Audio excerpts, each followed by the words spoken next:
Hello everyone, আজকে চলে এসেছি বিকালবেলায়। বিকাল ঠিক নয়, এখন মোটামুটি 7:30 বাজে, সন্ধে। তো আমি ভাবলাম তোমাদের সঙ্গে একটা রেসিপি শেয়ার করি। আজকে আমি একটা মশলা চিকেন বানাবো, যেটা আমি মাঝে সাঝেই বানাই, তোমাদের সঙ্গে আজ শেয়ার করা হয়নি। যেটা শিল নোড়ায় আধা বেটে আধা মশলাগুলো হালকা হালকা বেটে ওটা দিয়ে চিকেন বানানো যায়।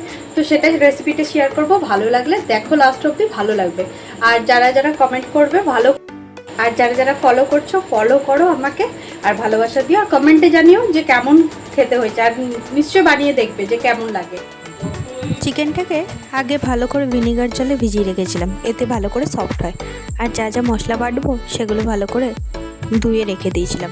একটুখানি পেঁয়াজ, আদা, রসুন, লঙ্কা সব কিছুই এরকম শিলে একটু আধা বাটা করে নিতে হবে, মানে হালকা বাটবে আর একটু থেতো করে নিয়ে এটা তুলে রাখতে হবে।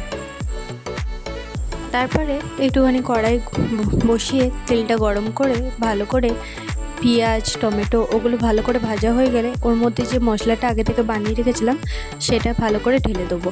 এটা ভালো করে ভাজা হয়ে গেলে তারপর আস্তে আস্তে মশলা দেবো। দেখেছো চলে এসছে। আমি গতবার বললাম যে একদম বানাবে না, কিন্তু তাও চলে এসছে, কারণ ক্রেডিটটা ওই নিয়ে নেবে বানানোর। যথাযথ আমি এটা বানাচ্ছি, কিন্তু পরে বলবে না দেখেছো আমি হাত দিয়েছিলাম বলে তাই ভালো হয়েছে। যাই হোক, মশলাগুলো ভালো করে দিয়ে অনেকক্ষণ ধরে কষিয়ে এবার ভিনিগার জলে যে ভেজানো মাংসটা ভালো করে দিয়ে অনেকক্ষণ ধরে কষাতে হবে। কষানোর পর একটুখানি ধনেপাতা আর একটুখানি গরম জল আগে থেকেই যেটা করে রেখেছিলাম সেটা ঢেলে দিয়ে হালকা 5-10 মিনিট কম আঁচে ফুটতে বসিয়ে দিতে হবে, যাতে মাংসগুলো একটু ভালো করে হয়ে যায়।